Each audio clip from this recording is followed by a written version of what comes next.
आज रेखा बहुत खुश थी। रेखा लव मैरिज करके अपने पापा के पास आई और अपने पापा से कहने लगी, पापा, मैंने अपनी पसंद के लड़के से शादी कर ली है। यह सुनकर उसके पापा को बहुत गुस्सा आया, पर वह बहुत सुलझे हुए इंसान थे।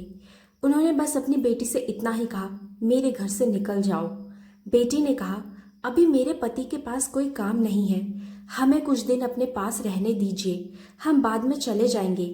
पर उसके पापा ने एक नहीं सुनी और उसे घर से बाहर कर दिया। कुछ साल बीत गए।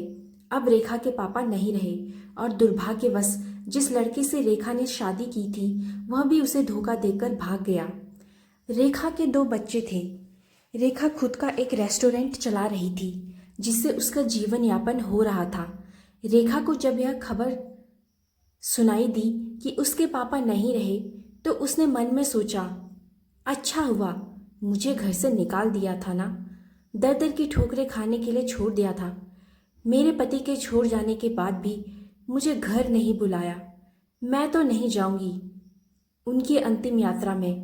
पर उसके ताऊजी ने कहा कि रेखा, हो आओ। जाने वाला शख्स तो चला गया, अब उनसे दुश्मनी कैसी।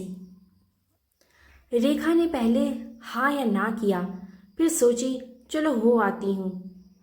रेखा जब अपने पापा के घर आई तो सब उनकी अंतिम यात्रा की तैयारी कर रहे थे, पर रेखा को उनके मरने का कोई दुख नहीं था। बस वह अपने ताऊजी के कहने पर आई थी। अब रेखा के पापा की अंतिम यात्रा शुरू हुई। सब रो रहे थे, पर रेखा खड़े होकर बस देख रही थी। जैसे तैसे सब कार्यक्रम निपट गए। आज रेखा के पापा की 13वीं थी। उसके ताऊजी आए और रेखा के हाथों में एक खत देते हुए उन्होंने रेखा से कहा, यह तुम्हारे पापा ने तुम्हें दिया है, हो सके तो इसे एक बार जरूर पढ़ लेना। रात हो चुकी थी और सारे मेहमान जा चुके थे। रेखा ने वह खत निकाला और पढ़ने लगी। उस खत में सबसे पहले लिखा था, मेरी प्यारी गुड्डू, मुझे मालूम है कि तुम मुझसे नाराज हो, पर अपने पापा को माफ़ कर देना। मैं जानता हूँ तुम्हें मैंने घर से निकाल दिया था, तुम्हारे पास रहने की जगह नहीं थी, तुम दर दर की ठोकरें खा रही थी, पर मैं भी दुखी था। तुम्हें कैसे बताऊं।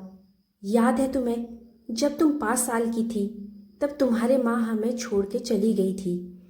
तब तुम कितना रोती थी, मेरे बिना सोती नहीं थी, रातों को उठकर रोती थी। तब मैं भी सारी रात तुम्हारे साथ जागता था। तुम जब स्कूल जाने से डरती थी तब मैं भी सारा वक्त तुम्हारे स्कूल की खिड़की पर खड़ा होता था।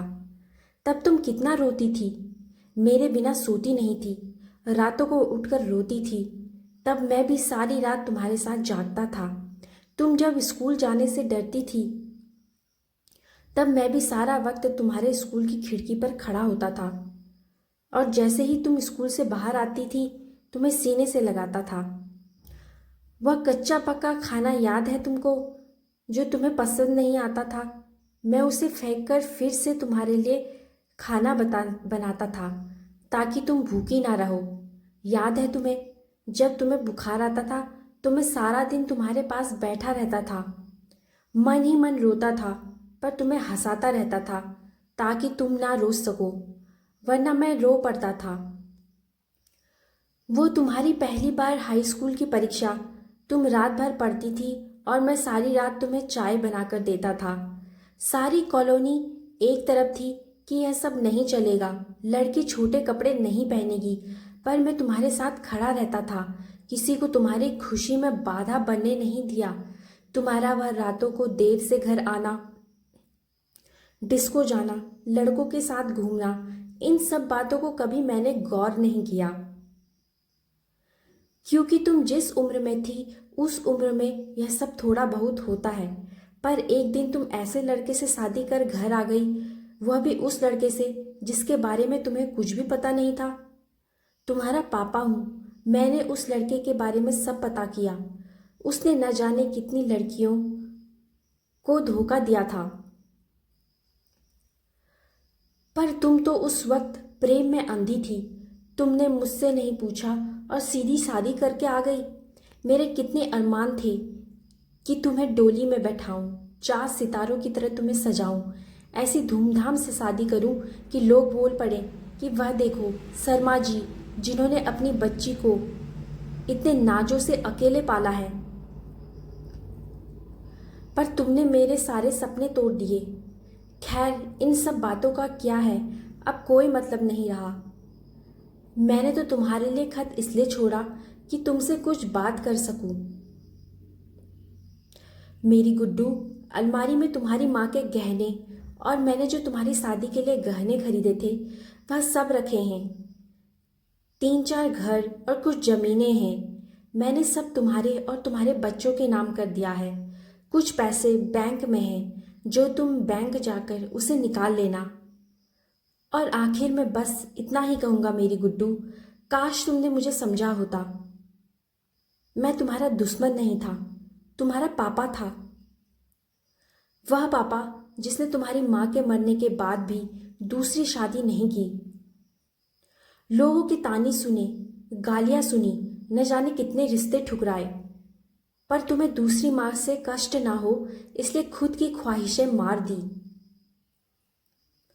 अंत में बस इतना ही कहूँगा मेरी गुड्डू, जिस दिन तुम शादी के जोड़े में घर आई थी ना, तुम्हारा बाप पहली बार टूटा था। तुम्हारी माँ के मरने के वक्त भी उतना नहीं रोया जितना उस वक्त उस दिन से हर दिन रोया। इसलिए नहीं कि समाज, जात, परिवार और रिश्तेदार क्या कहेंगे, बल्कि इसलिए कि जो मेरी नन्ही सी गुड्डू सुसु तक करने के लिए सारी रात मुझे उठाती थी। पर शादी का फैसला लेते वक्त मुझे एक बार बताना भी जरूरी नहीं समझा? गुड्डू, अब तो तुम भी माँ हो। औलाद का दर्द, खुशी क्या होती है, वो जब दिल तोड़ते हैं तो कैसा लगता है, तुम अब महसूस कर सकती हो। लेकिन मैं ईश्वर से प्रार्थना करूंगा कि तुम्हें कभी भी यह दर्द ना देखना पड़े। एक खराब पिता ही समझकर मुझे माफ कर देना मेरी गुड्डू। तुम्हारे पापा अच्छे नहीं थे जो तुमने उन्हें इतना बड़ा दर्द दिया। खत यहीं समाप्त करता हूँ। हो सके तो मुझे माफ कर देना। और खत के साथ एक ड्राइंग लगी हुई थी जो खुद कभी रेखा ने बचपन में बनाई थी और उसमें लिखा था, आई लव यू मेरे पापा। इतने में उसके ताऊजी आ गए। रेखा ने उन्हें रोते रोते सब बताया, पर एक बात उसके ताऊजी ने बताई। उसके ताऊजी ने कहा, रेखा, वो जो तुम्हें रेस्टोरेंट खोलने और घर खरीदने के पैसे मैंने दिए थे, क्योंकि औलाद चाहे कितनी भी बुरी क्यों ना हो, माँ बाप कभी बुरे नहीं होते, वो पैसे तुम्हारे पापा जी ने दिए थे।